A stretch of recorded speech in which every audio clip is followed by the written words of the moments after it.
get it. Let's get into it, Randy. Oh, the camera's messed up. Hold on. There we go. Can it see the TV well or no? Yeah, it's just white. When I go to a different screen, it'll be fine. Got it. A little behind the scenes action for y'all. A little bit. Randy, what do you think? What's going on? How was your trip? Trip was sensational, bro. Beautiful views. She'd never been able to see or go star watching or anything like that before, man. And it was really cool. Cornville, beautiful skies. Had some binoculars, bro. You could it's crazy how much more you can see when you look at the night sky with binoculars, like around like midnight or something like that at night. It was super beautiful, man. Super beautiful. Sensational. Damn. They're going up north, and without all that pollution, Yeah. the sky is like, you're like, damn. One of the It's craziest weird, things I think about is like before there was like electricity and everything, you know. Sorry, That was just what fun. that's what the nights looked like every night. Yeah, That's bro. crazy. Yeah. You know, that must have been so beautiful. Yeah, now we got that haze. If you look over like downtown Phoenix, you see that like brown layer of BS. So A little bit, man. Hey, little it's- nature talk to open the little nature episode. talk. Not a big deal. Yeah. I'm gonna go hard. Big nature guys. We're talking Love nature. Week 9 NFL. Little preview for y'all. Trying to get back on track for me. I mean, I had a 10-win week last week. You edged me out. So, we're both 0 for 1. Because last night the Texans were just outgunned against the Jets. So, they I took an didn't L. realize injuries were that bad for the Texans. Then also losing Will Anderson in the middle of the game. Stroud, you know, he's a young QB, second year. He had most of his top guys out. I mean, Tank Dell had a big game. He missed John Mechie, though, twice. 2 big throws. And, I mean, I was talking about Mechie having a big role in this game. Yeah. Crossing route, probably catch and run for like 40 yards. Missed him. Touchdown, wide open on a angle out back in across the middle, and he's missed him wide open. So, almost called that, but, you know, it's how the cookie crumbles sometimes. And then kicker doinking the kick off the upright, missing another one. So, my kicker, yeah, bro. Texans, they'll be fine. They just need to get healthy. Sometimes, like we say, you know, it's about when you play them, not who you're playing. Texans had all the injuries. Jets were getting Hassan Reddick and Devontae Adams going this game a little bit. So, you know, it is what it is. Jets, they still suck. Garrett Wilson. You Garrett Wilson heard the podcast. Must have seen my podcast and TikTok takes. He had one of the best catches of the year. I will take full credit. I was telling Randy I'm taking full credit for that. Lit a fire under his ass and got him going. So you're welcome, Jets fans. All the people on TikTok were like, "This aged like milk. This is 1 week later." Blah blah blah. Like all these. To be fair, 1 week old milk isn't that bad. Could have been aged worse. You know what I'm saying? Aged milk of 1 week. It's not the worst thing in the world. I appreciate you trying to have my back here, but I'm not following the analogy. They said it's like aged 1 week old milk. I mean, 1 week old milk. I don't know. I don't think it's that bad. Randy, So that's for why- their that's why I love you, bro. for their trash talk game, Yeah, this is just like their arguments. yeah. Garrett Wilson, good number 2. I stand by. I stand by it. Yeah, I stand by it. wide receiver 2. Devontae Adams got going a little bit. Yeah, I mean, freaking Fairbairn, that doink from 26 out. That's the difference between them going and trying to tie the game with an 8-point game than trying to score and then get it onside and score again. Like that was a huge missed kick. Yeah, missing both of them was really It was tough. brutal. Really tough. So, anyways, that's my kicker too. So last night wasn't the best for me. At least the Suns won. But let's get into this week. Let's get the schedule real quick for y'all. I'm just going to go down the list like this. First up, we got Dallas at Atlanta. You touched on it a little bit last pod, but what are you thinking? Well, I know everyone's opinion is of the Cowboys. They want to clown on them. It's America's team. They always love to hate on them. Everyone thinks highly of the Falcons because their record is what I think 5-2, 6-2, 6-3, 5-3. I think 6-2. 6-2. 6 Yeah. and 2, 6 and 3. They're 6-2 right now, I believe. And I know everyone looks at the record and look at the Cowboys' record and they say, "Oh wow, they must be a better team. They must be able to win this game." And it's like Cowboys are not a bad team. This is the same team that's won 12 games 3 years in a row. They're missing some guys this week, like I don't think Marca is going to play. I think DeMarcus Lawrence, he's still out. They're going to be missing some defensive pieces.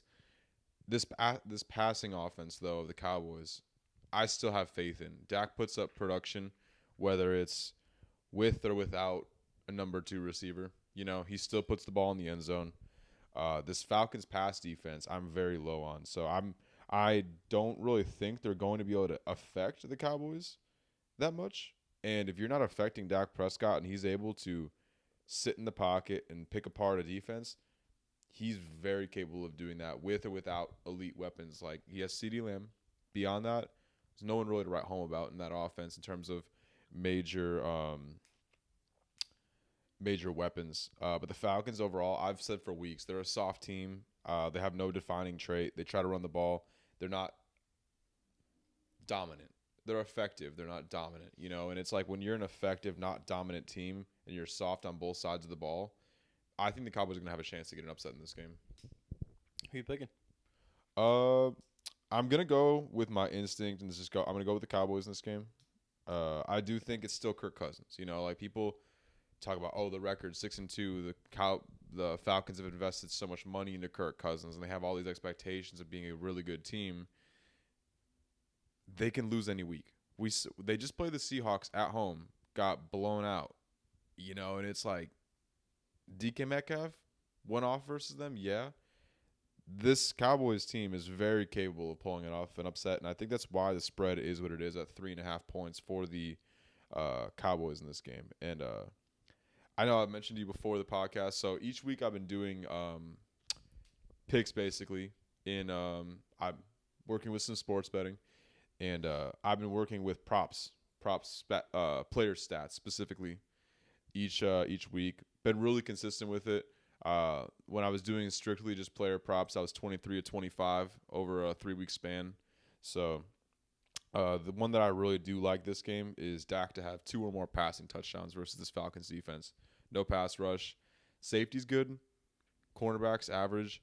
And then just the inability to have any kind of defining trait on defense, I think, is really harmful to their pass defense. I like the prop. I think that's pretty good.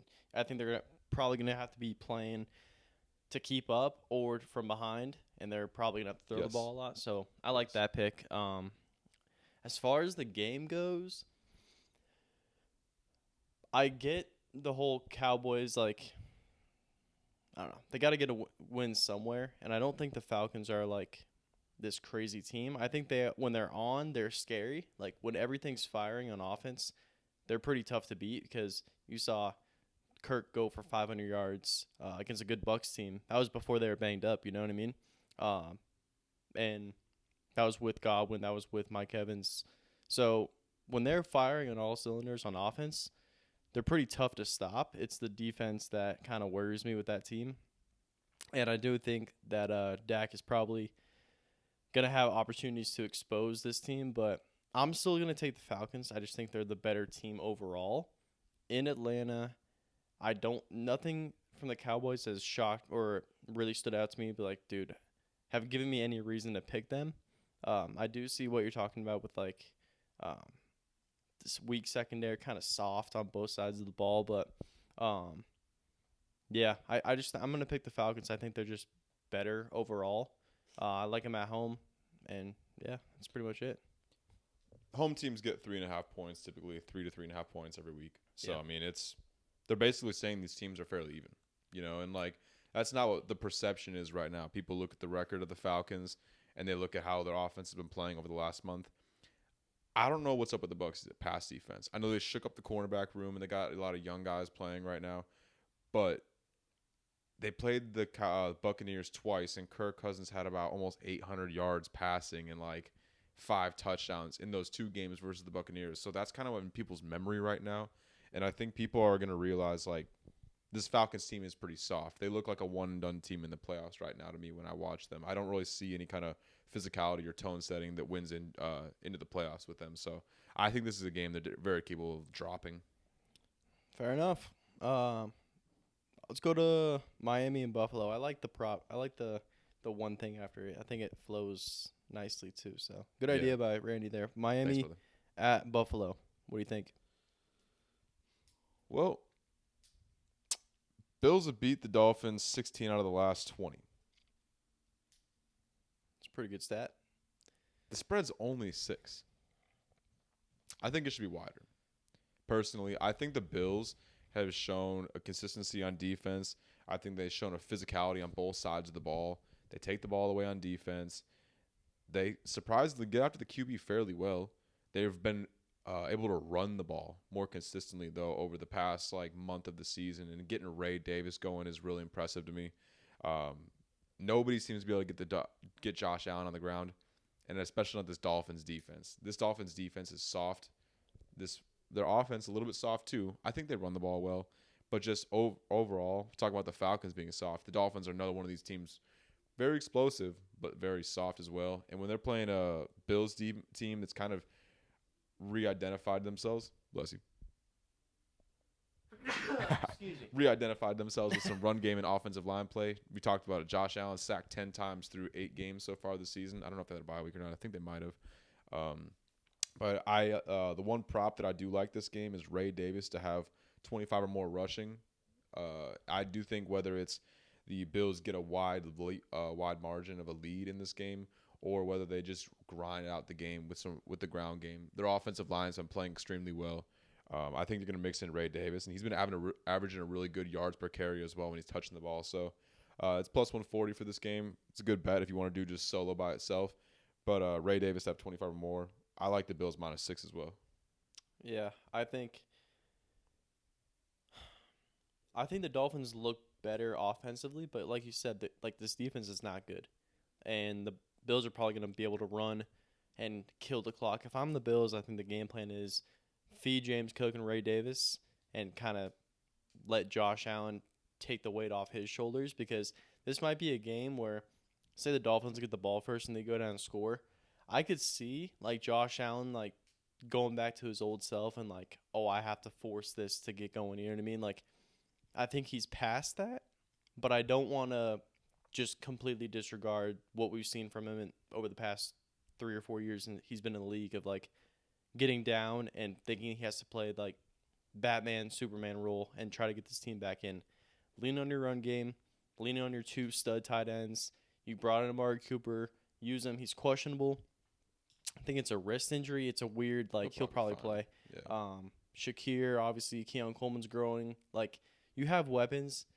Don't think you have to do everything yourself. That's the biggest thing I would say. If I could talk to Josh Allen, Josh, listen, just get guys around you, bro. Feed Ray Davis. Ray Davis, you know me. I'm a big Ray Davis guy. I love that prop as well. I think either way, he's the more physical punisher. Yards. Yeah, it's 25 yards. I can get him. He's been averaging a really good yards per carry, especially against a defense like this with the way their offensive line's playing. Yeah, I'm taking the Bills, no doubt. I just think I could see where this could go wrong, but I think that the Bills are. I think Josh Allen's more mature.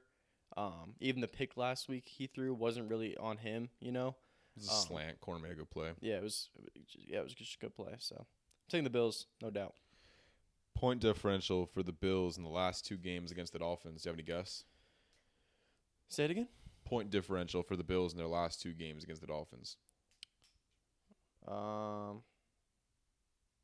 Probably 4 or 5, some point differential. Talking about between. How many points they've scored in their 2 wins versus the Dolphins in the last 2 games? Oh, total? Yeah. Well, I'll just say it. Their point differential in the last 2 games where they played the Dolphins is plus 53. They've beat the Dolphins in the last 2 games 74-21 in total points. Okay, for combined. And against. Gotcha. They've scored 24 and given up 21 against the Dolphins the last 2 games. There's something about Mike McDonald as well. Like, I think that their Dolphins are trying to re-identify themselves and run the ball a little more. They're talking about getting Jalen Wright going a little bit as well. I like their backfield. I like the players they got out there. I like the scheme that they run as well with the outside zone and the way they kind of get their guys in space. But I do think there's something about the Dolphins since mid-season last year. They haven't looked like the same offense. Tua has been turning the ball over a little bit more. And I had more expectations for the Dolphins after they kind of started the season slow, and then they were going to play the Bills. And I think week 3, Tua got concussed, didn't look good. He threw 3 picks, ugly interceptions as well before he got hurt. So I think the -6 for the Bills looks good. Looks good in this game, especially at home. And I just 16-4 in the last 20, plus 53 in the point differential in the last 2 games. It's just been dominance from the Bills over the last 20 games and over this rivalry divisional game. That's the only thing. Is like divisional games, I think they're probably going to be closer than what people think they're going to be. Just even if, like, take the Raiders and Chiefs last week. Like, I thought they're going to blow them out. It's a divisional game. Everyone gets up for divisional games, so I just think it'll probably be closer than like a huge blowout. You know, like I don't think it'll be like the first game this season. But I'm still taking the Bills no matter. I think the spread should be 7.5. I think that 7.5 would make a little more sense to me. I think there's a little bit of like expectation of the Dolphins based off of like what we've seen last year, and that people think that the games just got cold as the season went on, and that's why the Dolphins kind of faded on offense. But I think there's also a thing where the Dolphins haven't looked the same since about mid-season last year. They had the whole run where they were putting up 73 on the Broncos and they were scoring points. They haven't been the same since about mid-season last year. You know, and it's like I'm wondering if this is just going to be what they are through on out. But we're going to see. I think they're trying to reestablish some identity on offense with the run game. So I don't know. I don't think this Bills team is easy to run the ball on. But we'll see as this game goes. I think the spread should be 7.5 though. It's fair. So Ray Davis over 25 rushing. Let's get to Bengals hosting the Raiders. Why are people so high on the Bengals? 7 points is a lot. I'm kind of surprised as to why the spread is what it is. I think it should be like 5.5 or 5. This should not be a 7-point spread in favor of the Bengals because where have they shown the ability to blow out teams this season? You know what I'm saying? They've won some games and they've put the ball in the end zone here and there. Not like they were over the like 2 years ago, year and a half ago though, to where it's like this is a way too wide of a spread. And I do think that the Raiders have shown they turn the ball over, but they've also shown that they're still going to fight. You know, it's like they're not they haven't shown they're just quitting like the Panthers. You know, it's like this team is talented. I actually do think the Raiders team is very talented. I think the spread is a little bit too wide. I'm going to go with the Bengals to win. I like the Raiders to cover the 7.5 points though. I don't really know what the Bengals do well though. You know, I just think the spread. I really don't even want to. You hate that spread, huh? I really don't even want to pick the Bengals in this game. Being like completely serious, I don't even want to pick the Bengals in this game. I know the Raiders have struggled to run the ball. This is a game where they could probably run the ball, keep the Bengals off balance. I like Trey Tucker. I like Jacoby Myers. I like Brock Bowers. I think Minshew has big play in him and game manager in him to where they could actually win a game like this. You know, I think this spread is way too wide. I like the Raiders +7 in this game. Trey Tucker, 25 or more yards. It's -165. I really do like this getting him 25 or more in this game.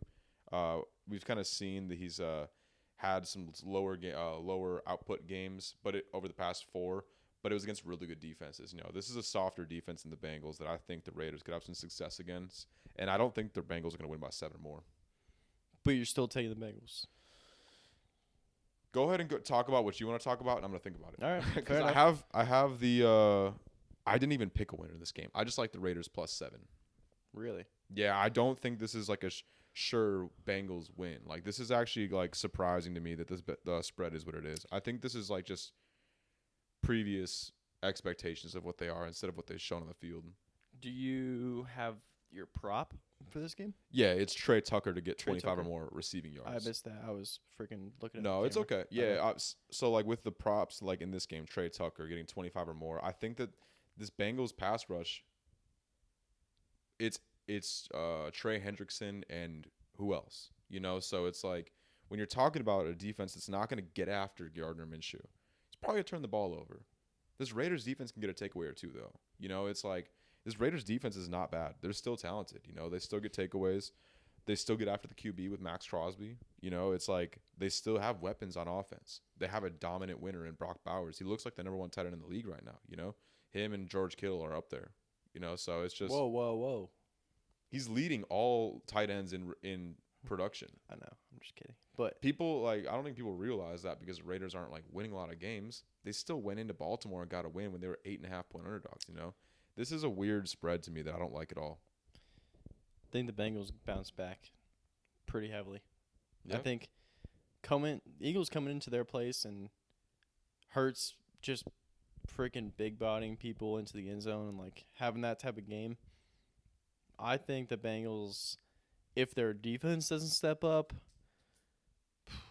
whatever Jamar's line is, I just think this is like a Jamar Chase, like when they're showing the top receiving leaders on red zone on Sunday, he's going to have like 200 yards and a touchdown or two. I legitimately think this is probably a Jamar Chase game.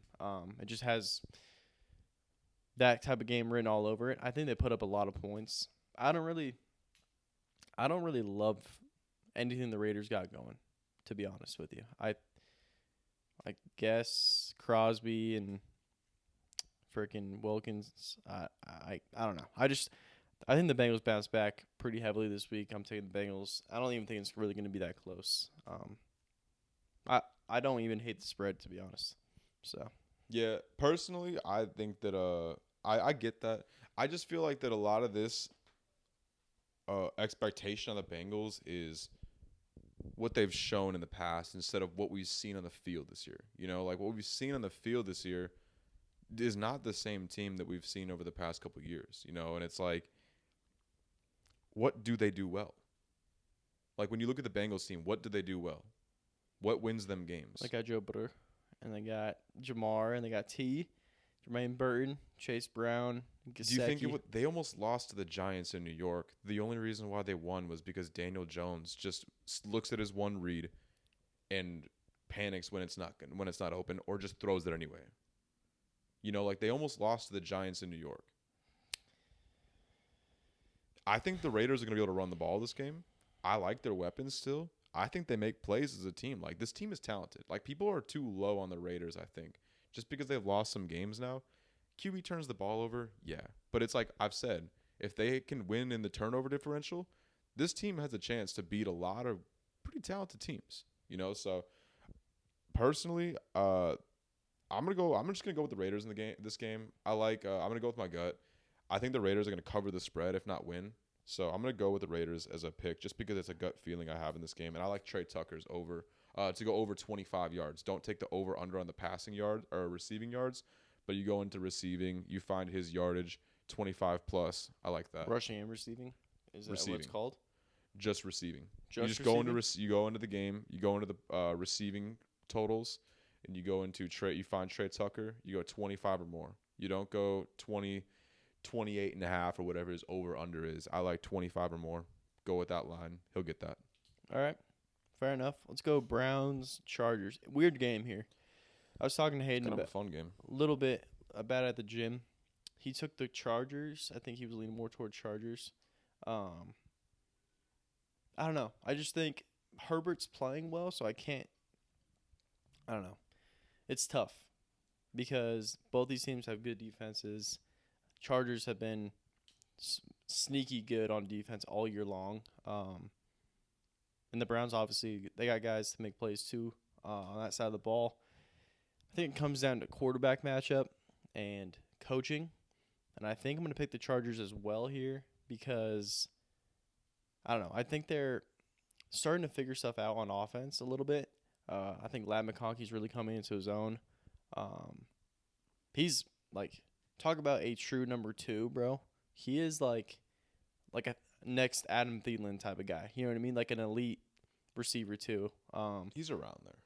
He's good, bro. He's around there. He's good. Yeah, I think I think James is just gonna turn the ball over too much. So Yeah, I'm picking the Chargers in this one. I'm gonna go. What's this? What's the line? The spread is -1.5 Chargers. Okay. So, crapshoot. They're expecting -1.5 is. This should be more like a pick'em game. I feel like. Yeah. This shouldn't be. This should be like an even. Just like same odds but either side. Kind of saying the Chargers like a better team. I don't really see the weapons to be able to say like, yeah, they're a better team. Like Justin Herbert's playing very well right now. So is their offensive line. I like the offensive line. I like Herbert. Those are very two. I'm looking up weather while you're talking. Yeah, no problem. Those are two things that definitely help you win football games. Offensive line and quarterback. Both those I think are in favor of the. Yeah, it's just colder. Don't really matter too much. I think both those are in favor of the Chargers in this game. I think it's just going to come down to Nick Chubb. Like, I don't think he looked as explosive last week as I was hoping he would coming off the knee injury. The one thing I do like in this game is his rushing attempts over. I like 14. It's 13.5 right now. I like him to get 14 or more carries in this game. Yeah, I don't think the Chargers are going to be able to put up points to where they can get the Browns out of the whole run game script. I wasn't questioning you. I was questioning that line because I think that's way too low, and I think exactly that's hammer the over on that. That's what I'm saying. So his Nick Chubb's rush attempts in the game against the Chargers, I think I like the over in that. It's -115. That one I like that over 13.5. So basically to get 14 or more rushing attempts in a game where I don't think they're gonna feel the pressure to score and chase points like in a game against the Ravens like they did on that one. So this type of game, I think they're gonna they're gonna pound the rock, and I think that Nick Chubb's gonna get 14 or more carries. I wish JOK was playing. I really wish JOK was playing. I think that hurts the Browns to not have him out there. Herbert looks healthy. Chargers pass attack looks better. It's just gonna come down to who makes the mistakes to lose this game. Because, Jameis, he threw the ball to the defense last week. They didn't catch it. Ravens have the most dropped interceptions in the league right now. Can he protect the ball better with less pressure to score? I guess we'll see. Yeah. Neither team looks like they have weapons to be able to put up points like that in this game. There's kind of some questionable injuries to where we don't know if some guys are going to play with the Browns or not. Denzel Ward, David Njoku, JOK is out for sure. There's some questionable injuries with the Browns. I'm going to go with the Chargers in this game too. I do just think that they're going to make Not your Browns, bro. I don't know if I like the Chargers in this game, I'm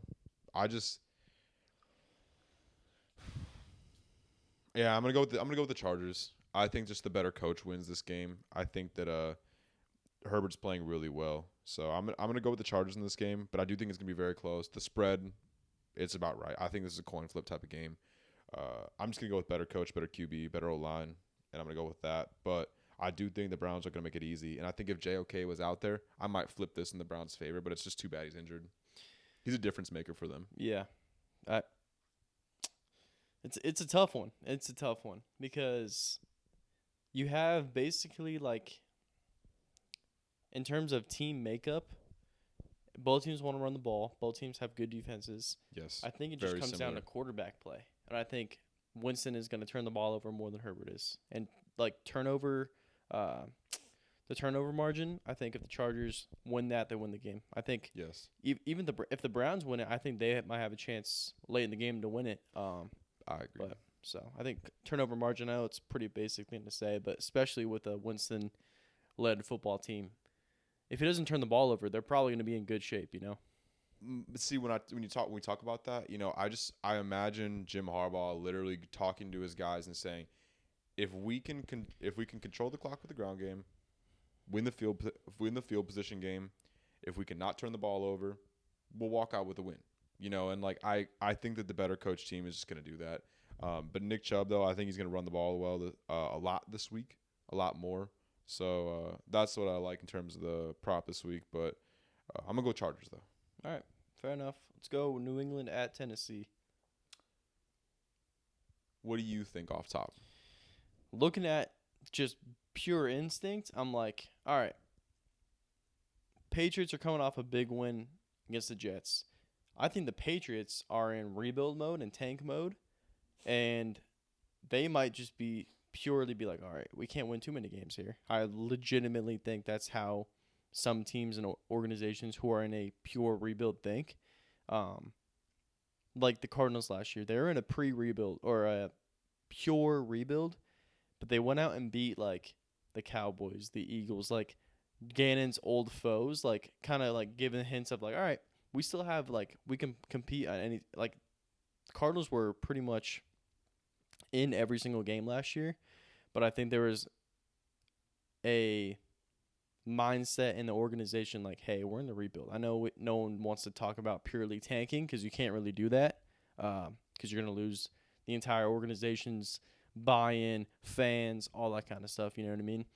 But going into Tennessee with what Tennessee has showed all year with, like, I think Tony Pollard's been a hell of a player all year long. Calvin Ridley had a huge game last week with the departure of Hopkins. Two pretty shitty teams, but I'm going to go with the Titans here just because I think the Patriots are legitimately trying not to win too many games. And this might be a mid-off of, like, both teams tanking and trying to, like, undercut each other. I don't know. That sounds weird to say out loud, but I don't know if you know what I'm getting at. But I do. Yeah. Pull up the injury report, though, for the Titans this week. It's funny that you talk about tanking. When I was looking at this game, I'm thinking Titans as well. And then I looked at the injury report for the Titans. And I know we haven't seen the injuries for today and tomorrow. But the DNPs. Look at the DNPs. We got Tyler Boyd, Amani Hooker, Tony Pollard, Dylan Radunes, L'Jarius Sneed, Tavondre Sweat, Trey Avery, Tajay Spears. That's like damn near half the talent that the Titans have. Like they're not the most talented team, but like all their guys that like make plays for them are not practicing. This is weird. Yeah, it's not. It's weird. So I'm just like I'm looking at that and I'm like, you want to talk about tanking? I'm like, Andrew Rupik, triceps. Too many push downs? Fuck, what the hell? What kind of... he needs to go for reps, just not reps, not maxing the tricep pushdowns next time. Protect himself. Pollard's foot. When you're looking at the injury report, it was funny that you mentioned tanking, because I saw this and I'm like, I think they're tanking. You know, I'm like, they know the QBs they got. They're rocking with Mason Rudolph and Will Levis. This is a new coaching staff that neither of those guys are their guy. I'm like, you talk about tanking. I think this is tanking. If these guys are okay, we're on Friday morning. We haven't seen the Friday injury report. We haven't seen the Saturday injury report. So this can change. I would assume most of these guys are playing, by the way. I know they're all DNPs, but... you would assume, but to not be practicing, it looks like a tank if I've ever seen one. Looks like a tank, smells like a tank. I think Probably I think it's a tank. Probably so tank. We're looking at the Titans with this game. They're favored 3.5 with all those DNPs. What are you talking about, home field? I'm like, is like COVID going through the locker room or something, or what's going on, bro? Something's going on. Little stomach bug. I don't know, bro. Maybe some tummy aches or something. I don't know, dude. But I see all those DNPs, and I'm like, Patriots are gonna win this game. I wanted to take the Titans off of just like knowing talent on each team, but then I see all those injuries. I'm like, this looks like a tank to me. After seeing the Titans get blown out last week, and they know the QBs they have, they know they're not going anywhere with either of these guys. I think they're content tanking. I'm gonna take the Patriots in this game. I know that QB Drake May. I think Drake May is not playing. Concussion. Jacoby Brissett. He's already gotten a win or two in there. So I just think that I'm looking at Keyshawn Boutte. Keyshawn Boutte. I don't have a prop in this game because of the injuries. I'm not going to go with anything this game. But Keyshawn Boutte, keep an eye on him for his yardage output if you actually want to, like, DMPs continue through the weekend. That's something that I might like from this game is Keyshawn Boutte. He's been talking about getting more reps. He's been demanding targets from the coaches.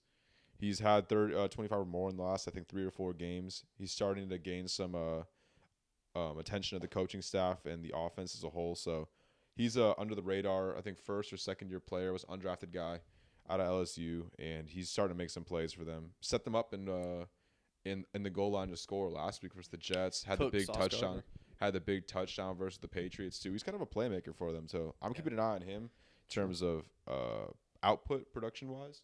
But I don't feel good selecting it with Jacoby throwing the ball, and I don't feel good knowing how to feel about that with all the injuries we got from the Titans, knowing who's not gonna play. So I don't like anything for certain in this game, but I'm gonna go with the Patriots though. Yeah, I can see it.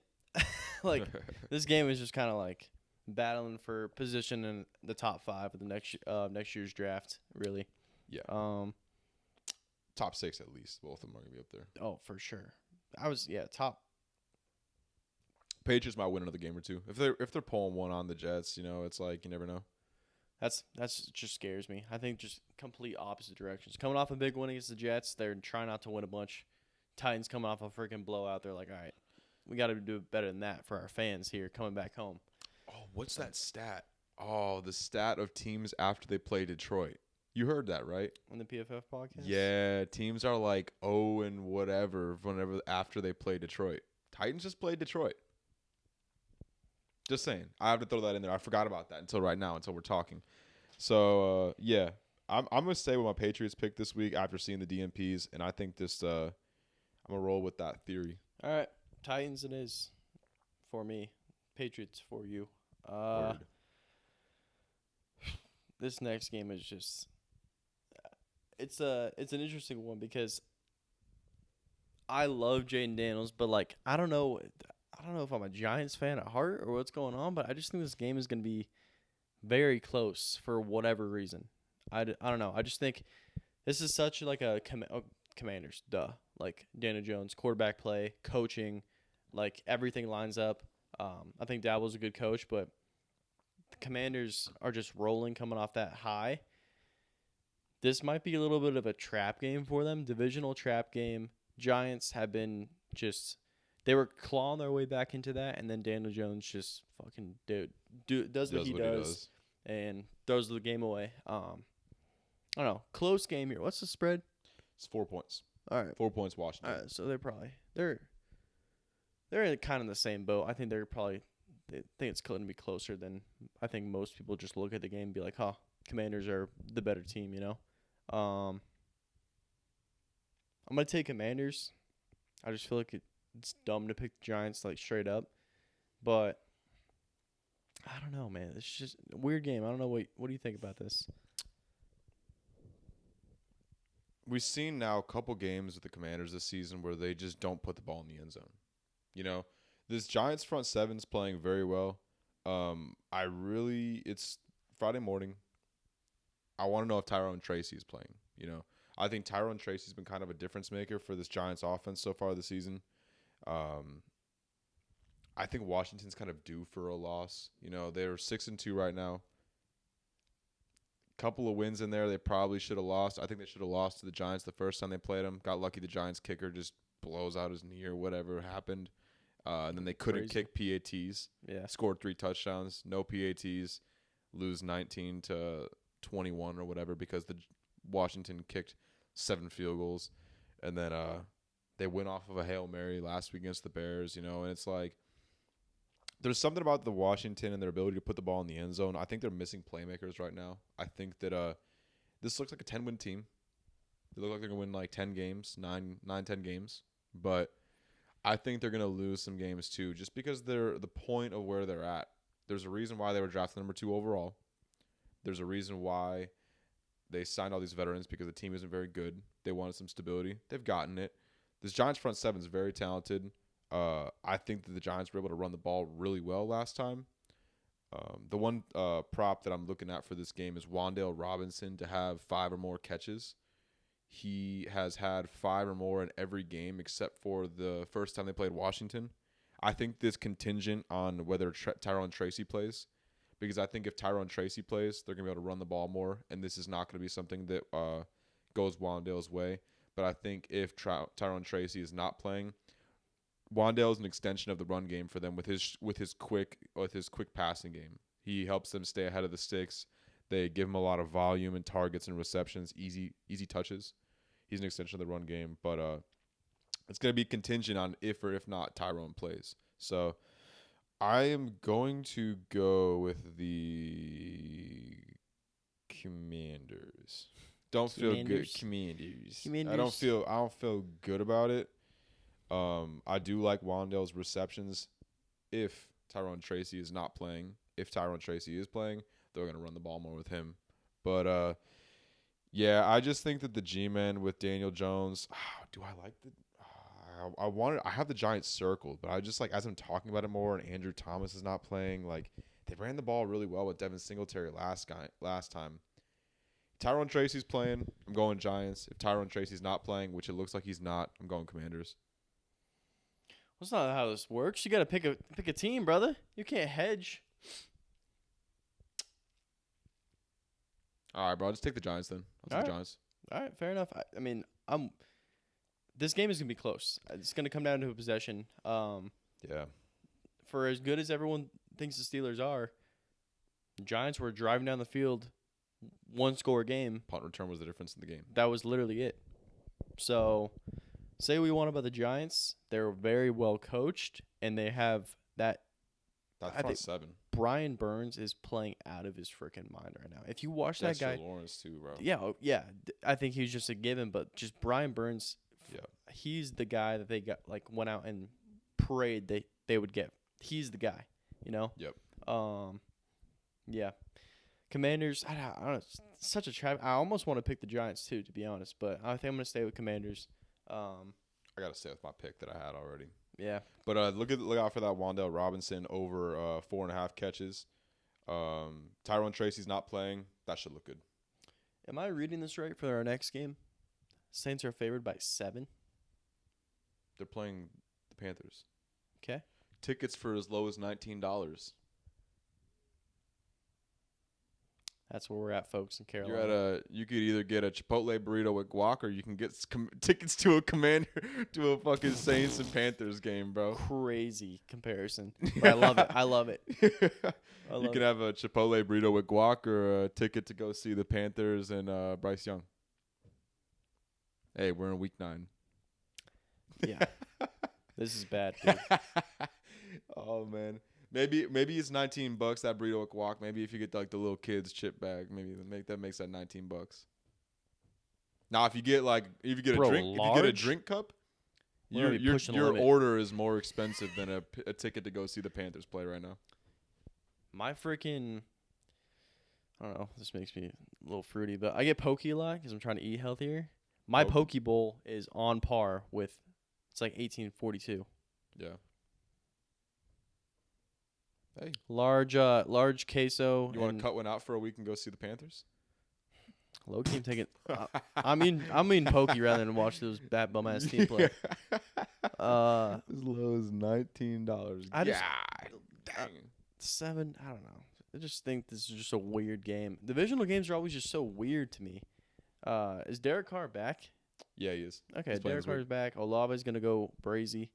He's going. I don't know. I was trying to trade this guy. Listen to this. I was offering 2. 6-1 in the league right now with 3 stud receivers, and he wants to give me. He has Puka Nacua. He has Nico Collins, and then he has Olave, Amari, and Brian Thomas. And he's like, yeah, I want Marvin Harrison for Amari Cooper and Brian Thomas. Why would I do that to our league? Why would I do that? He's already the top team in our league. And dude's just greedy. He's just straight up greedy, bro. I am greedy. I want that money. Straight up greedy. I just want to watch. Every time that Kyler Murray throws a pass to Marv, I just want to celebrate as an Arizona fan and knowing that my fantasy team is absolutely fucking somebody up right now. It's going to be bittersweet when he beats you when I play you in the playoffs again, bro. It's funny. Yes, sir. Let's act like it wasn't completely off. He's like, I want Puka straight up for Nika, or Puka straight up for Marv. Dude, yes. If you want Marvin, you would have to give up Puka. That's it. Let's do it right now. Offer. You'll accept it on the pod right now? Yeah. You'll do it right now? Yeah. Offer it up. I'll talk about this game while you're offering it up. All right. Fuck. Saints Panthers. 7.5 points for the Saints. We got the Saints defense, man. They can't stop the run. They haven't been able to stop the pass as well. McConkey went off against them last week. I think just the trenches on both sides of the ball for the Saints as the injuries have piled up for them and as the season's kind of worn down some of these veterans. Joe is mixing. Yes, he is mixing, bro. Joe is mixing, bro. He's been going off all season for me. Joe is mixing. That's my team name. Saints -7.5 in Carolina. You see, like I wanna love the 7 points because it's the Panthers. It's Bryce Young. Bryce Young won a game last year. He did win one game, and it's like Chuba Hubbard's been running the ball well. Just offered it. Word. Chuba Hubbard's been running the ball well. Let me finish talking about this really quick, and then when I pass it off to you, we'll go ahead and do that. All right. Chuba Hubbard's been running the ball well. I do think that all the injuries on the Panthers' offensive line are really hurting them. They can't cover nobody. They can't stop the run. They've been able to run the ball well, but now they got Ike Ekwonu out as well, and it's like, dude, they got 3 out of their 5 top offensive linemen out, and it's like, man, the injuries keep piling up, and this it's just an ugly game. Yeah, ticket prices are what they are for a reason, and it's like, I like Kamara to get 100 rushing and receiving yards in this game, -140. You could go with that or Chuba Hubbard touchdown. I think the Panthers are going to get one in the end zone. I don't think they're going to get shut out. I think the Saints should be able to cover that spread. Do I bet on that this game? No. I like the Saints to win. I think the Panthers can make it closer, though, in a second go-around with them. It's a divisional opponent. I just think the Saints, the way they're playing, like this, game is gonna be closer than it should be. But Kamara rushing and receiving over 100, I like that. Yeah, I think that's probably the safe bet. Let me know when you accept it. Go ahead, keep on. All right. So Carolina, Buns, Saints, get back their starting quarterback. Little hope for them, just a little bit of like, all right, we got our guy back. You feel? Olave's going to go crazy. Like I said, I like the Kamara prop, rushing and receiving. And honestly, man, I don't know. This just seems like an odd game. Whenever something like is so obvious for one team, I just hesitate because I'm like, this is the NFL. It's any given week, and these are professional players, Barely for the Panthers, but they're professionals still. Yeah, I just think Saints are just better. Bryce Young at the helm is just honestly, if the Red Rifle was playing, is the Red Rifle playing? It's Bryce. It's Bryce. All right. I believe so. Go ahead and double fact check me though. Fact check me before you we go on with that. But I believe Bryce Young is playing.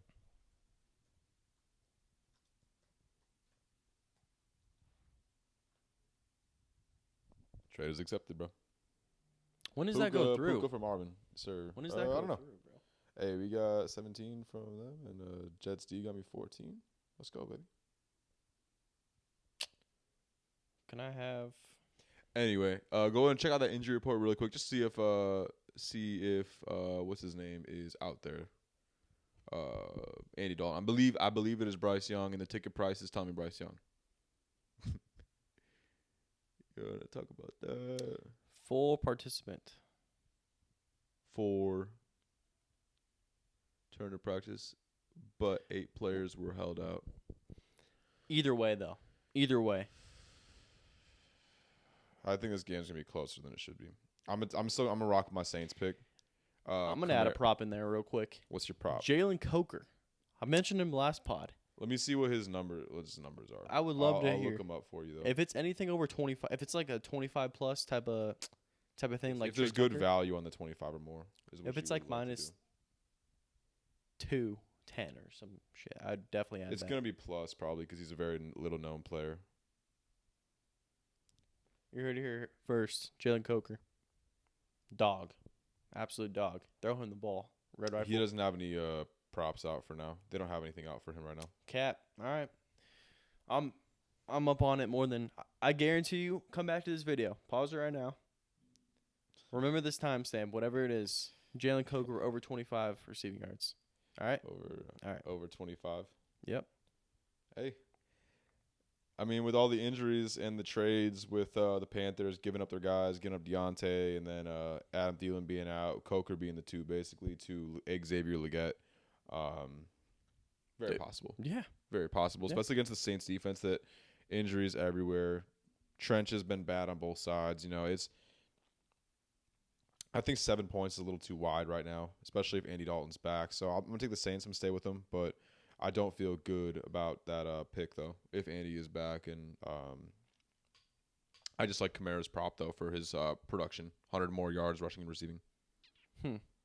Minus 140. Yeah, I'm done with talking about this game. Let's get off it. Let's go to a better game. Baltimore is hosting the Denver Broncos. The line is 10. I saw 8.5. Is it 10 now? I don't know. It's 10 on that. Oh, it's 10 on there. I saw 8.5 on DraftKings. That's where I look at all my stuff at. DraftKings is where we rock at for now. Until we find a better place. DraftKings is where tempo. Yeah. This is where the Broncos' little run comes to a close. The Ravens are coming off a huge upset loss at home. They're going to destroy the Broncos. They were in Cleveland. Sorry, I misspoke. Go over a huge loss, period. They're at home. Oh, okay. My bad. I messed that up. But anyways, Ravens at home going to crush the Broncos. I know the Broncos. I'm aware of the Broncos and what they're about. They're going to be well coached. They're not going to beat themselves. Lamar is going to get active and be looking for Deontay Johnson. Get ready for this Ravens team because they are not losing this game. This is my lock of the week. I know there are easier locks of the weeks out there. I am that confident in the Ravens to win this game. I think it's a get-right game. Little wake-up call last week. That's why I think that Giants-Commanders game might be a little bit of a trap game. Last week was a trap game for the Ravens. You called it out, and I like the 10.5 point spread, to be honest. I like that. I understand what Vegas is thinking when they made that line. So, what do you think? Bo Nix has thrown one interception in his last 6 games. You know, and it's like he's protecting the football. They played a lot of really bad defenses. You know, and I do think that there is some, like, we talk about the whole, like, regression to the mean. There's got to be some regression to the mean for this Ravens defense. They lead the league in dropped interceptions. They're fast. They're physical. This Broncos team, they play to win the game. They execute this whole formula of... I'm about to piss myself. You need to carry the pod. Dude, you don't need to for say 2 that seconds. in the mic, dog. Huh? You don't need to say that in the mic, bro. Anyway. Yes, sir. What's up? Prop of the week this week for this game with the Broncos is Bo Nix to throw an interception. I believe the turnover regression should come back to the Ravens at some point. I believe it's going to happen in this game. 8.5 point spread. I saw on DraftKings 10.5 points. I don't like either of them. I think this is a 17-10 type of game where the Ravens, when they play good front sevens, we've seen it multiple times this year against the Browns, against the Raiders. They're able to get after Lamar a little bit. Very athletic, extends plays. Receivers don't always make the play. You know, like we've talked about with this Ravens team, dropped passes. You know, and now we're looking at a guy they're bringing in Deontay Johnson. He's known over the course of his career for drop passes. You know, and it's like very talented receiver, separator, great number 2. You know, and it's like they have a lot of these guys, like a Zay Flowers, like a Rashad Bateman. Can they be kind of like the Packers where they have one guy you don't know who to prepare for any week and they can attack with whoever they would like to? Could be very possible. I think the Ravens win this game. I'm going to take the Ravens in this game. But I don't like the 2-possession spread of this game. I think this is more of a 17-10 Ravens win. I don't think they're going to be able to just score at will versus this Broncos team. What's up, brother? I don't think this Ravens team is going to be able to score at will like some people will expect just because it's Lamar. I don't think they're going to be able to score and do whatever they want. I think that this is a 17-10 type of win for the Ravens. Taking the Ravens. prop I like. Bo Nix to throw a pick, -145. I like that. I think One in the last 6 games. We saw through the first 2 weeks, he was throwing maybe the most turnover-worthy passes in the league. Those were in games where he was trailing. If he gets into a game where he's trailing in this game, he is going to turn the ball over. And I like that. the Ravens have some regression to the mean for their turnover luck. I think pick this week for Bo Nix is what's going to happen in this game. But I do think the Broncos could cover that spread, whether it's 20-10, covering that 10-point spread, or whether it's 17-10. I think they get enough to cover. Fair enough. Sean Payton's a good coach. He prepares these guys to pull off upsets in games that they should not be able to compete in. Yeah. I'm still taking the Ravens. I like it. You're taking the Ravens still. I like the Ravens to win. Okay. I don't like the spread though. I like the Ravens to win though. Fair enough. Jacksonville at Philadelphia, coming off a big win against the Bengals. I'll talk about a spread I like. I like this one. What's the spread on here? -7.5. Yep, 7.5. I love it. I think that this Jags team. So when I was looking at the receiving yards for Jamar Chase last week, I listened to a press conference of his. I wanted to hear what he was looking at in terms of the Eagles defense. He talked about how the Eagles defense, they do a great job of keeping everything in front of them. They don't give up big plays. They make you take what the defense is giving you, and you have to put together consistent drives down the field to be able to score. The Eagles have kind of come alive in the trenches on both sides of the ball. They're running the ball, one of the best teams in the league, rushing the ball. They're also getting after the quarterback now, and it's like against a Jaguars team that relies so much on big plays. I think that this is a game where they make too many mistakes. They make too many mistakes. I know it's a Doug Peterson revenge game. I don't think it matters. I think that this game, I like the spread a lot for the Eagles in this game, -7.5. I think that this is a physical mismatch for the Eagles, where they're just way more physical of a team than the Jags are. Evan Ingram's production is going to be up this game because Christian Kirk is out for most of the season, if not all of it. He's done. So Evan Ingram's production is going to be up. The prop that I like for this game is Saquon Barkley, his longest rush. So have a run going for 20 or more yards. I love it this game. I think this is a game that the Eagles' offensive line is going to dominate, and I think the Eagles are going to be able to do whatever they want on offense versus this soft Jaguars team. -110 for that longest rush. Really? He breaks off minimum 15+ like a game basically, so I like that a lot too. I like that prop. He should have one going for 40 in this game. The with the way the offensive line is. The only prop I don't like so far is the Trey Tucker one. But that's me knowing the Raiders. That's like I've watched the Raiders for a little while. I've seen Trey Tucker. He's an impressive player for them. As far as this game goes, yeah, this is a no doubter for me. Eagles all the way. Yeah, covering the spread, like all that jazz. They're healthy. Jacksonville They're healthy, and yes, the freaking Jaguars are run down. Like, BTJ had that chest injury. He was limited on Thursday. Kirk is out. They're going to have to lean on Ingram a ton. For their, short Tank. completions, stay ahead of the sticks. Ingram's volume in terms of receptions is going to be way up. I feel bad for Tank and if Etienne's back, because this Eagles team is going to get after him. Trevor Lawrence, I like him to throw a pick in this game too. Very, very likely. Very likely. I just think that is another one too. They're going to be throwing the ball a lot because they're going to be down, and I bet you that guy throws a pick. Nothing really more. I really want to get to the next game. I don't know if you want to talk about I just want to finish up in this one. I do think that this is a game that both teams could look at trying to just hammer the rock, and I think this is a game that the Jags are saying they don't want to turn the ball over. That's where it's I just think that Saquon Barkley's going to be able to break one on him like he's basically done in every single game this season. And versus this type of defense that is soft and doesn't do anything well, I think this is a good matchup for him and this Eagles offense to be able to put up points. And I don't think the Jags are going to match because the Eagles prevent big plays. Yeah. Yes. Game of the week. Game of the week. Bears coming into Cards Country. Let's ride. The Red Sea. The Red Sea rise up. Cardinals Not a doubt in my mind they're winning this game. I'm taking the Cardinals probably minus 10. No, I'm just kidding. No, I think this game is actually be very close. I think it'll probably be like a 24. I think they're scoring over 20. Minus And 2 on there. That's a little silly. ESPN bet their odds are different. I don't like them. Nah, I don't like their odds on there. Cardinals are going to win this game 24-17.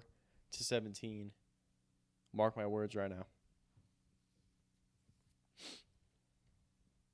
That's So when we talked about this game, I was talking to you in the gym, and I was saying it's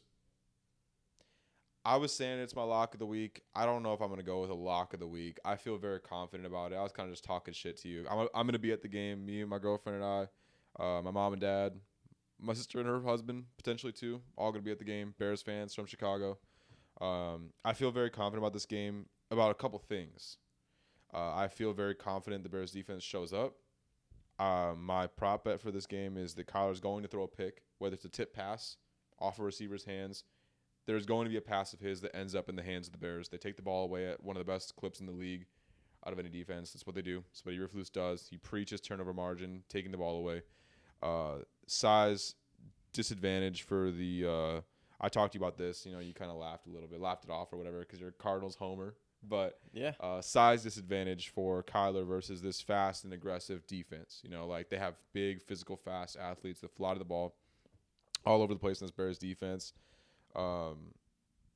James Conner is their only hope at being able to sustain drives in terms of chain movers. They don't have them, you know, and it's like this Bears defense. I said this to you in the gym, and you're like, you thought I was bullshitting you, but they have not given up a team more than 20 points to an opponent in I think 12 games in a row. Now their road record is 3-17. So if there's anything that works in favor, it is that their offense is going on the road. Their offense is out of sorts and out of sync. Do the Bears show up and decide to run the ball? I think that's going to be the difference in the game. You know, if they decide to run the ball, they got two backs that have shown they've had success in this offense. They need to protect this offensive line that has shown that they're not good. You know, they are not good in pass pro. I don't know what you're pulling up in a injury report.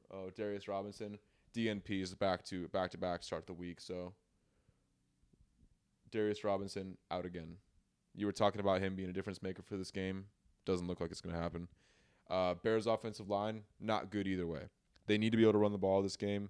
But when you just look at this game, where do the Cardinals have an edge is like what I say. You know, there's nowhere when you look at the team matchups, being a fan, like where do the Cardinals have an edge in this game?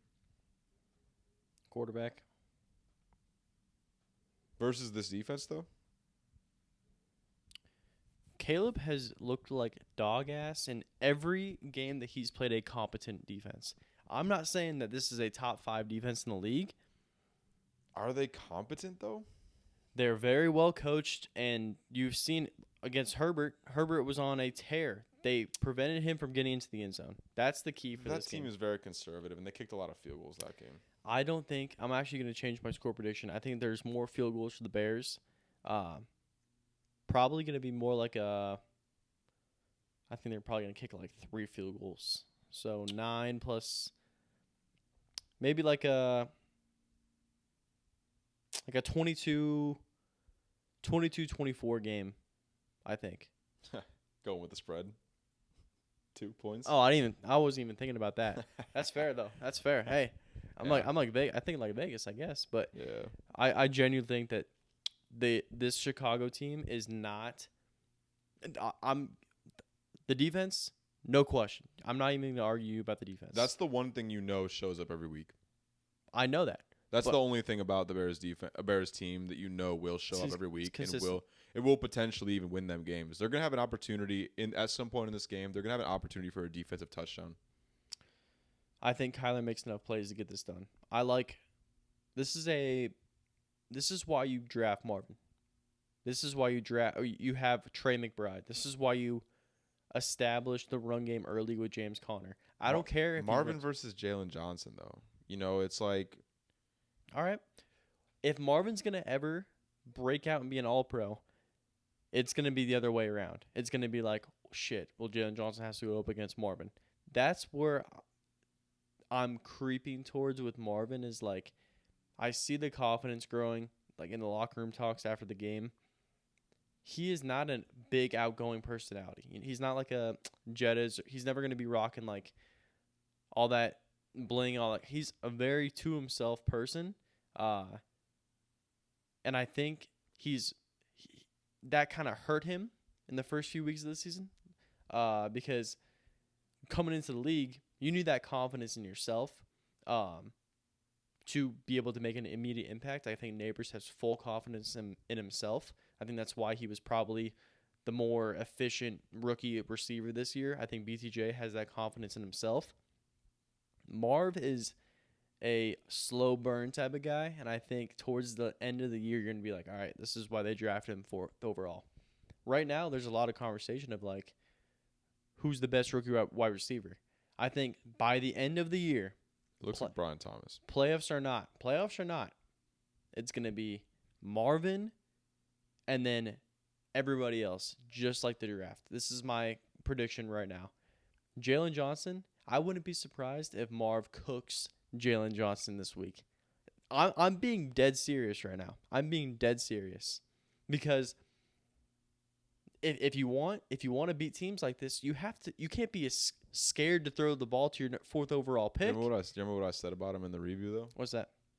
I think Marvin is a very talented receiver. He reminds me a lot of Devontae Adams. But what did Devontae Adams live off of in Green Bay for years? It's his quick game, his release off the line, winning with positioning and leverage. And Marvin is that type of receiver. Kyler cannot access the quick game because of his physical stature. I think he's literally limited in the quick game because when that edge rusher gets in that pass window to where he's now like this, and you can't throw up and around or that ball's getting tipped and potentially picked, the access to the quick game is limited because of the size of Kyler.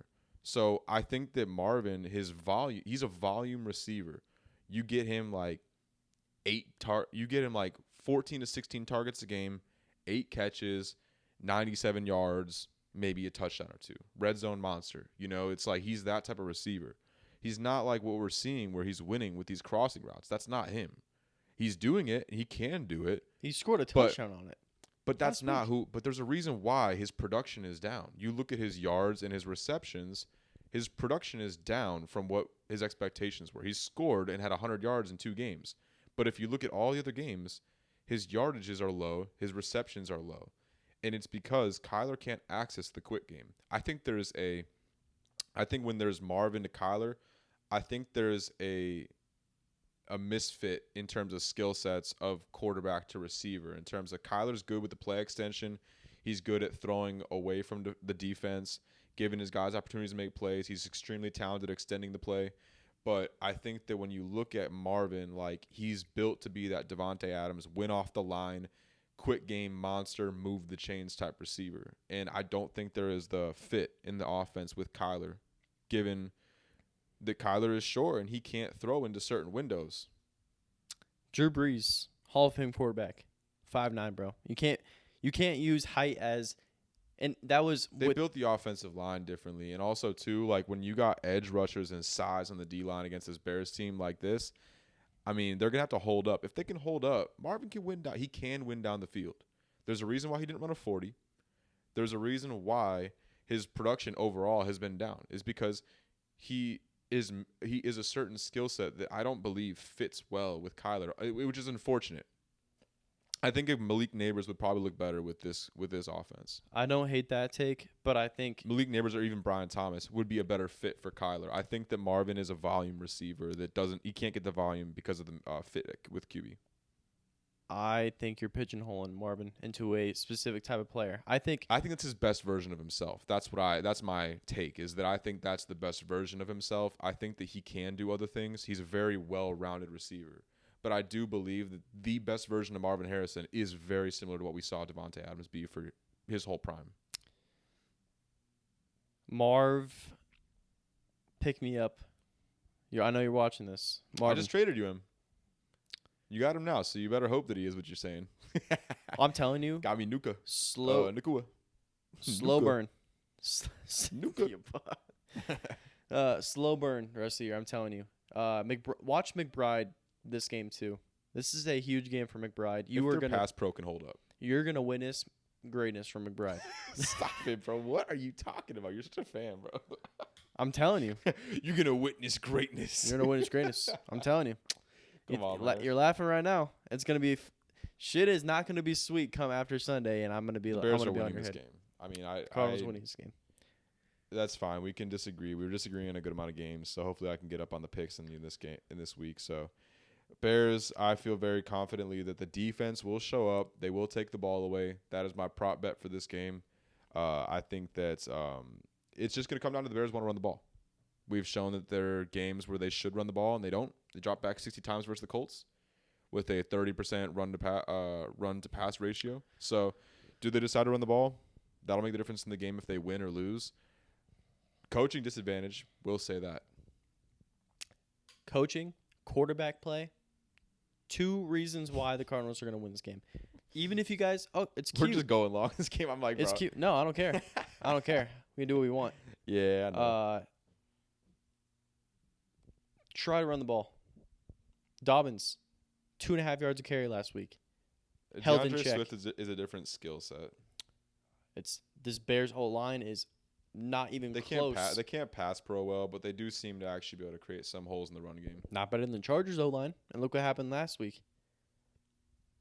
Even if I don't think Dobbins is all that talented.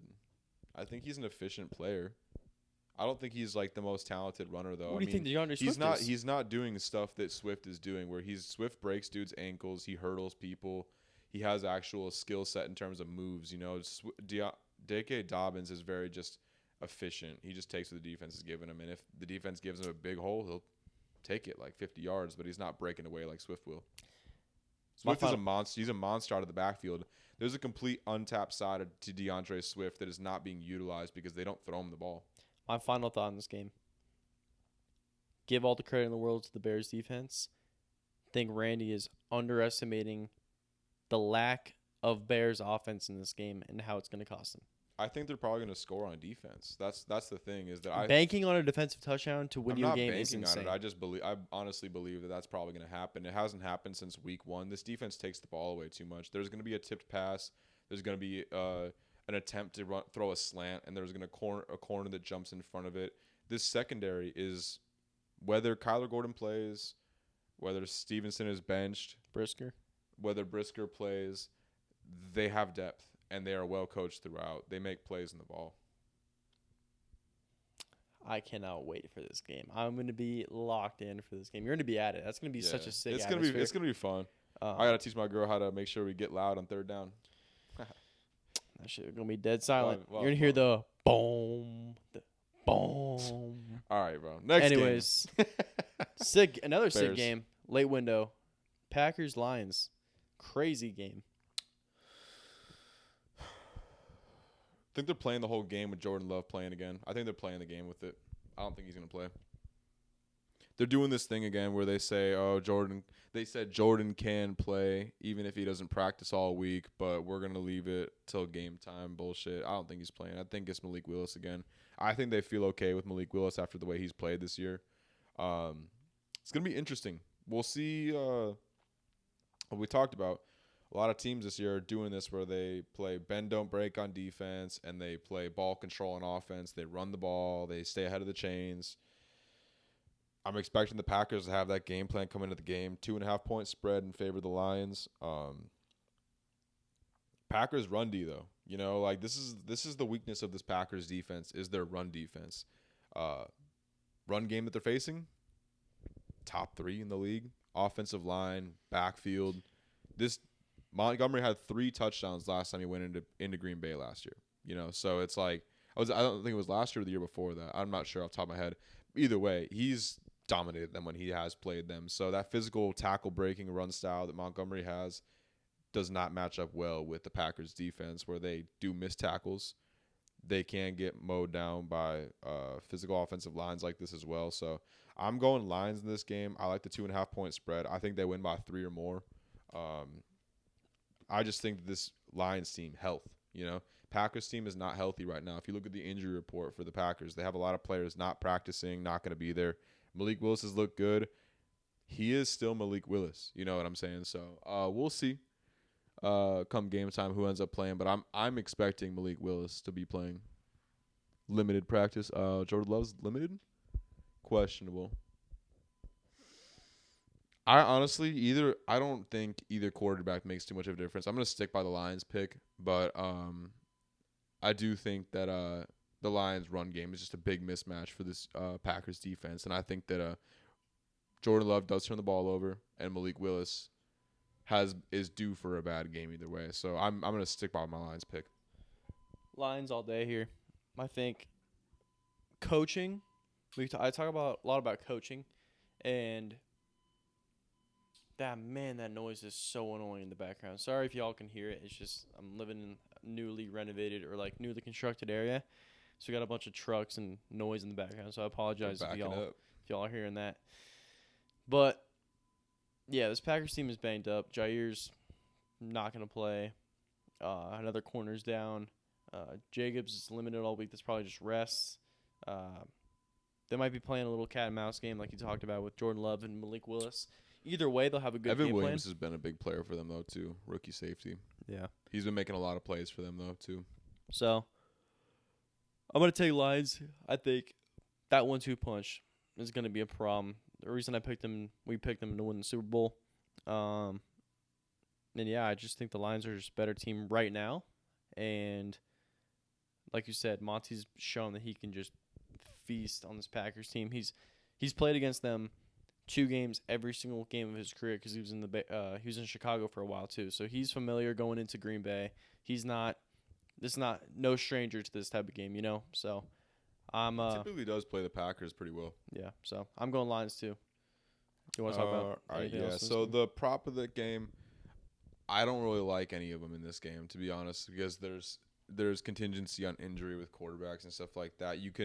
We can expect them, both teams, to come in and want to run the ball control, and do that. I liked potentially Montgomery or Gibbs to score.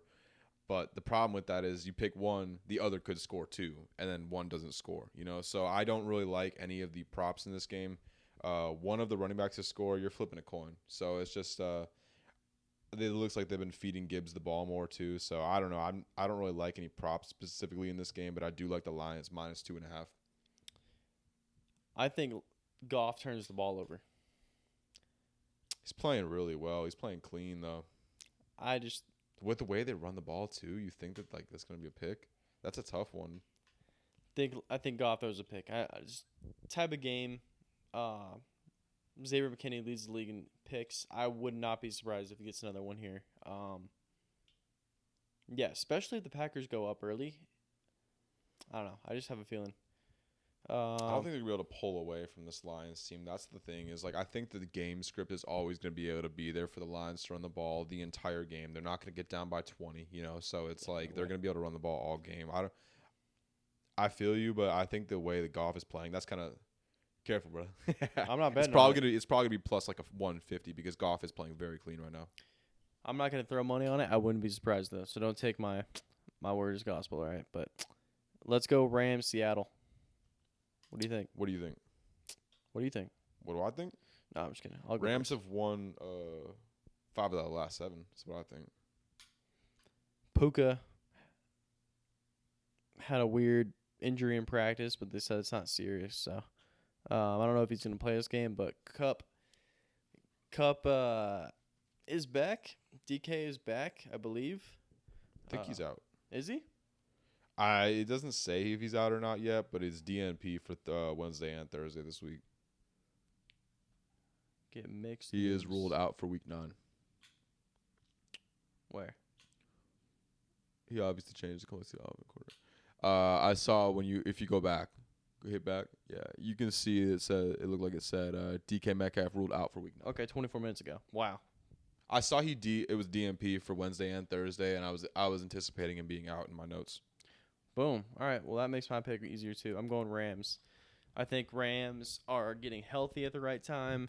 They're coming off a big win in the Vikings game. Seattle, I think they get K9. Talking. Oh yeah, you're good. I think K9 gets going. He had a very quiet week last week. They just have to keep him in on passing downs too. He's a legitimate receiving threat out there. He gives you way more explosive plays than Charbonnet. I have both in fantasy. I've had both in fantasy the past 2 years. I'm very familiar with both of their run style or play styles. Charbonnet is a big bruising back, good pass blocker. If you're passing the ball on third down, throw Charbonnet in there, whatever. But give K9 the ball. You have to get this guy going. He's a momentum runner. Like if he breaks off a 50-yard touchdown, he's probably going to go for over 100 yards rushing and or another like a 50, 60 receiving. He's that type of guy where like you just keep feeding him throughout the entire game, get him going. If you don't feed him early, you'll see what happened when what was that game where early in the season where they weren't even on the field for the first quarter. It was against the Giants. The Giants, yeah. Then you have that type of game. You know what I mean? It's hard for a player of that kind of style to get going if you don't get him involved early. Then yeah, I think the Rams get it done. Stafford looked way more comfortable last week with his guys back. Kyron Williams is on like a freaking 30-yard or 30-game touchdown streak. Not that much, but it's 18 or some crazy number like that. And yeah, I'm Seattle hater, to be honest. I know you are too. I'm a hater on the offensive line. I think that's a big reason why we don't see more Kenneth Walker rushing production. I think that this is one funny X factor I had in this game. Seahawks just traded for Ernest Jones. Ernest Jones was with the Rams the past couple years, and they traded him before the season. Intel? Do you think Ernest Jones is giving them like intel into the Rams and how they do things? Interesting little X factor. I'm just saying he was a captain for them. He's a big part of the organization, So does Ernest Jones intel play a factor in this game? I mean, if the Seahawks win this game, maybe that was why. Because if you look at the field matchup, there's no real advantage for the Seahawks. Like the way the Rams are playing on offense, they run the ball. They move the ball on offense. They put the ball in the end zone. Kupp, Nakua, Kyron, Stafford playing really well. Seahawks don't get after the QB. They are soft on both sides of the ball. It's just every week you're going into this game with the Seahawks hoping that you can outscore the opponent and get into a shootout because you're soft. Just both sides of the ball. They're like the Falcons. There's a reason why they beat up on the Falcons because they have more talent, more physical talent, but they're both soft teams, So it's like you're playing now a Rams team that runs the ball really well, divisional opponent. They've won 5 out of the last 7. Does Geno turn the ball over? We'll find out. One thing I like in this game is the Rams to score over 23.5 points, minus 125. I like the Rams to win this game. You can go 2 different ways with this. You can go Rams to score over 23.5, or you can go you can move the point total to 43.5 and have 44 combined or more points. I think either one of those I feel very good about. 20 plus for both teams probably. Yeah. Yeah, basically. You're basically expecting like a 21-24 type of game. Yeah. Like either one of those, you go with Rams 24 or more, total 44 or more, 21-24 type of game. I think that's very likely. If they're not, the Rams are going to score 30 plus. But I feel good about them getting 24 or more. I think they're going to put the ball in the end zone this game. I just think DK being out just really creates a tough matchup for the Seahawks because they rely so much on big plays. Kenneth Walker can get that, but you can't run all of it through Kenneth Walker. You need to be able to pass the ball to your perimeter options, and Tyler Lockett and Jigba are not doing that for him. So I just think the Hawks' lack of big plays is going to hold them back this game. They need DK, and he's not there. Yep. Anything else you want to talk about? Yeah, Rams. Rams -1. Rams. Feel good about it. I think they should win by 3 or more. Yeah. I think the spread should be 2.5. I think it's... With DK out, it should be 2.5. Is it 1 on there too? Yeah, it's 1. I think it's interesting that it's only 1. I don't know. I just think DK being out is such Seattle. A huge... Yeah, but... People think about that whole 12th man thing, and it's not the same. Yeah. There's no Legion of Boom. Nope. Uh, next game, Vikings hosting Colts. Joe Flacco Is starting. is starting. Yes. My boy, Anthony Richardson, is benched. The new Trey Lance. Not worried about him. He'll be fine. I'm telling you. He's going to be a good quarterback going forward. Trust me. He's freaking 20. So get traded to the Cowboys for a 4th-round pick. Trust, bro. Yeah. Get him in a good system. I don't think Steichen. I think they fell in love with him in the whole draft process. He's one of those guys that just gets hyped up. Played 8 games in college. Crazy athlete. Crazy potential. Just get him in the right offense. Build around him. He'll be fine. For now, though, Joe Flacco. Did you send me this? I saw this somewhere. It was like Josh Downs is like averaging like 9 catches a game, over 100 yards every single time that Joe Flacco is playing. Josh Downs. No, I didn't send you that. But Josh Downs. Yeah, I mean, Josh Downs is one of these volume receivers that you get the ball in his hands. He makes plays after the catch, keeps you ahead of the chains, athletic playmaking, slot receiver. Yeah. But Minnesota, Darisaw goes down. They sign a freaking very good left tackle to replace him. And, Vikings, I think the Vikings get it done. Coming off a loss where a lot of people had them to win. Puka got announced early that he was playing, had a big role, tough to game plan for that kind of thing. I think Kevin O'Connell and these boys get back on track, even though I think Joe does keep it close. -5 is a little interesting. Interested to see what you say about that, but I'm taking the Vikings all day. When you if you just looked at the 5-0 Vikings and you took that team and you threw them on the field and you say, yeah, they're playing Joe Flacco, you'd go, Vikings, -5 all day, But when you look at the defense, the last 2 weeks, giving up 30 in back-to-back games, playing good offenses.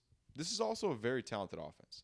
I was talking about the Vikings, if they cannot stop, if you can run the ball against the Vikings, you can beat this defense. What do the Colts have? Pretty sick offensive line and pretty sick running back with playmakers to complement off that at all 4 deep at receiver. So I'm actually going to go with the Colts in this game. Okay. The one thing that I liked in this game, I like 2 different things. Jonathan Taylor to score, -165. Felt good about that one. The one that I really like, though, is I moved the over total to 43.5. I think this is going to be a pretty good scoring game. I think the Colts are going to put up like another 28 points on the Vikings. And I think the Vikings could put up about 20 on them as well, if not more. TJ Hawkinson is back. Jordan Addison, Justin Jefferson, TJ Hawkinson, Aaron Jones. They're going to be able to score. It's going to be about who loses the game. Joe Flacco and Sam Darnold. I've been talking about it for weeks. Sam Darnold, he throws some suspicious passes, bro. So does Flacco. Some suspicious passes. I think Flacco's been playing better. And I think when you only play Flacco a couple different times in the season and you have to play him for like weeks on end, I think Flacco's going to play a clean game. I think that this defense is kind of, we talked about it in the preview. They're not stout up front, but they do have a crazy way of like making you not know what's coming. But we're weeks into the season now. There's tape on them out there of teams beating them. Do the Colts have a game plan where they can run the ball against this Vikings defense? I think they're going to. And I think if they're going to run the ball against this defense, everything else is going to open up off of it. I'm going to take the Colts in this game. I do think that I think Sam Darnold's going to lose them the game. I don't think that Sam Darnold is a quarterback you can go out and win with the rest of the season. I think this Vikings team is going to start to look like the one that we talked about in the preview of the season. I think Flacco throws a pick. The pick props are fun because they're actually pretty good odds, and you can have multiple in a game. Yeah. I like Flacco to throw a pick. I think this defense has been kind of torched the past few weeks, and I think Flores is the type of guy to take that shit personal, and maybe Darnold does throw a pick. I just think that in Minnesota, Flacco is freaking ancient. He's an artifact. I can see the Colts winning this game. I'm not picking Flacco to win. I don't know. I think the better coaching is going to get this game done, and I like the better coaching. I do like the Vikings coaches, yes. So I'm going on coaching at home with the best receiver in the league, Jay Jettis. I feel you. I'm going to stay with my Colts pick. I think that if you move the over-under point total to 43.5, 44 combined points between the two teams, I think that looks really good. I think the Colts are going to be able to score this game. I think they're going to be able to run the ball. Jonathan Taylor, a sick-ass running back. Love him. He's sick, bro. He's sick. Last game before we got to get out of here. Kansas City hosting the Bucks, the banged-up Bucks. It's tough to predict. Weird matchup. Chiefs primetime. Enough said. Chiefs all day long. It's almost too easy to make money at this point. If you bet on the Chiefs, you're going to win money. 8.5 points. I'm straight up money line, bro. Straight up money line. Throw $1,000 on there, you'll make fucking, I don't know. What's the line? Probably make like $200. What's the It's 8.5 points. I think the spread is probably like minus 320 or 330. If you're betting on that, you're gonna make about like $200 something if you put 1,000. So, is it worth the risk? Probably. Yeah. It's the Chiefs in primetime. Chiefs in primetime. We've talked about it. I've picked against them 3 times in primetime this year. Not doing it again. There you go. Hopping on the train. Yeah, I'm probably gonna be wrong this week just because of all the other times I've been screwed up, bro. Right now. I'm probably gonna be wrong because this is the one time I'm picking the Chiefs in primetime, and they've been almost losing some games they should be winning. Bucks pasty, what the fuck? Yep. No weapons. Can they get takeaways and run the ball and keep it a close game? Maybe.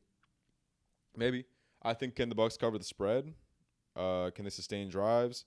Do they have some trick plays that they pull out? Like running back passes. Fake punt, fake kick, something. They're going to need some trick plays. Do I think they pull some out? I think we're going to see 1 or 2 trick plays in this game from the Bucks, trying to pull out a win, trying to get the season on track. But I just don't think the Bucks are going to have enough playmakers to win a game like this, where the Chiefs just sustain drives, they stay on the field. 8.5 points. I don't know if I like that. I like the Chiefs though in this game. All right, folks. I can't wait for our preview or our review post Cardinals win. Can't wait for that. I can't wait for you to walk out of the stadium and you to think, wow, Cade was so right about Marv and so right about Trey McBride. How great he's going to be. McBride is good. Best tight end in the league. Okay. I love pissing Randy off, just harping on the Cardinals. But Cardinals going to be 5-4. Aren't the Bears 5-3? 4-3. 4-3? Yep, sucks. Cardinals going to have a better record than the Bears. And Randy's going to be a sad, sad boy. It's going to be. I'm not going to be sad. I'm actually going to be excited because they'll probably fire the coach. But, hey, either way, we up. Fair enough. That might be a sneaky win. I'll be happy either way because if they win, it's probably because Caleb looked good and played well and they ran the ball and did what they were supposed to do. If they lose, hey, we're probably going to move off the coach in the offseason and elevate to higher standards. So, either way. I like that optimism. Either way, I'm happy either way. I like that optimism. Yes, sir. I'm going to be pissed if the Cardinals lose. I don't have that type of optimism because this is our boy, Jonathan Gannon, and we're not firing him. I know Flus probably sucks. We'll find out what they end up doing. Anything else you want to say? No. Other than smashing the like button and hitting subscribe and hitting the bell icon. I mean, other than that, following the TikTok and Instagram at Let's Talk Ball _. We're also going to put out the play this week in terms of the picks. We've got to finalize them, but each week I'm going to include the pick each week that I basically pick one thing that I believe is going to happen from each game. One player's production, player to throw a pick, team to score X amount of points. One thing from a lot of games, not every game, don't like everything, but we'll have a finalized pick on the Instagram this week. Win or lose, take a pick at the stadium. Oh, of course, bro. We will. Get some flicks. That would be fun. Of course, brother. We will. Fun to show. Have to. But yeah, I appreciate you guys listening. Randy, as always, appreciate it. Sir. Yeah, we'll be back probably Tuesday or Wednesday next week sometime. Get that review out. I'll either be depressed or mad happy. And What are you gonna Hey, say? I'll be up either way, bro. We up. Bears team looks good. Coaching sucks.